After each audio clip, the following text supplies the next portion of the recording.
Doctor صاحب، ہمارے دیگر موضوعات جو ہم نے شروع میں اناؤنس کیے ان میں ایک یہ اسرائیل کا معاملہ ہے۔ یو اے ای نے اسے تسلیم کر لیا ہے۔ پروفیسر سینیٹر ساجد میر صاحب کا بیان میں نے پڑھا، دو ٹوک اور واضح ان کا یہ بیان ہے کہ یہ یو اے ای نے جو اسرائیل کو تسلیم کیا ہے یہ فلسطینیوں کے کاز میں یا ان کے جگر میں یا سینے میں چھرا گھونپا گیا ہے، خنجر گھونپا گیا ہے، اور پاکستان کا بھی اس پہ موقف دوبارہ سے ایک واضح طور پر سامنے آیا ہے۔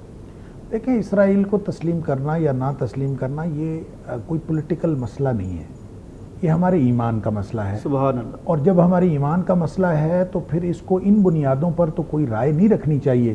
جب ہمارے ایمان کا مسئلہ ہے تو اسی بنیاد پر ہی رد عمل آئے گا، اور میرے خیال میں پوری دنیا سے جو رد عمل آیا ہے وہ اسی بنیاد پر آیا ہے۔ اب یو اے ای نے جو بھی فیصلہ کیا ہے وہ یقیناً ایمان کی بنیاد پر نہ ہوا ہے، نہ کبھی ایمان کی بنیاد پر کوئی مسلمان انفرادی طور پر یا کوئی مسلمان قوم اجتماعی طور پر یہ فیصلہ کر سکتی ہے۔ اصل میں کمزور کا کوئی ایمان نہیں ہوتا، کمزور کا اس کی کوئی سیاسی پالیسی نہیں ہوتی، کمزور کی کوئی خارجہ پالیسی نہیں ہوتی۔ کمزور نے صرف اور صرف طاقتور کے کہنے پر پالیسی بنانی ہوتی ہے۔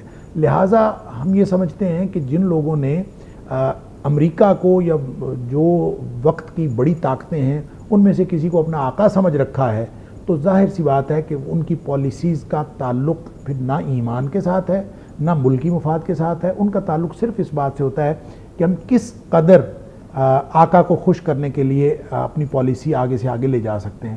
لہٰذا یو اے ای بیچارہ اس نے کچھ نہیں، آپ دیکھیں نا اس خبر کو بریک کرنے والا کون ہے؟ اس خبر کو بریک کرنے والا امریکی صدر ہے۔ اس نے ٹویٹ کیا اور اس نے یہ کہا ہے کہ ہمارے دو قابل اعتماد دوست۔ اب چودھری کا گاؤں کے ایک ادنا اور کمزور مزدور کے ساتھ دوستی کا تعلق کیا ہوتا ہے پوری دنیا جانتی ہے۔ لہٰذا اس چودھری نے اپنے مزدور سے اور اپنے گاؤں کے ایک ادنا آدمی سے ایک بات منوائی ہے، اس کو آپ پالیسی کہہ لیں، اس کو آپ خارجہ پالیسی کہہ لیں، اس کو آپ اسرائیل کو تسلیم کرنا کہہ لیں، نتھنگ۔ میں تو یہ سمجھتا ہوں کوئی حیثیت نہیں ہے۔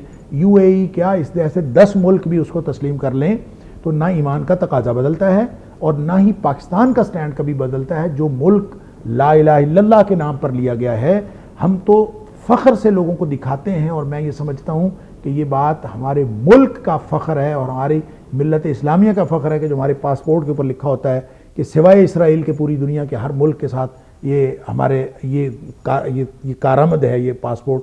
تو ہم یہ سمجھتے ہیں کہ یہ ڈیفیشنسی نہیں ہے، یہ ایمان کی قوت کا اظہار ہے اور پوری دنیا کے ساتھ تعلقات رکھے جا سکتے ہیں۔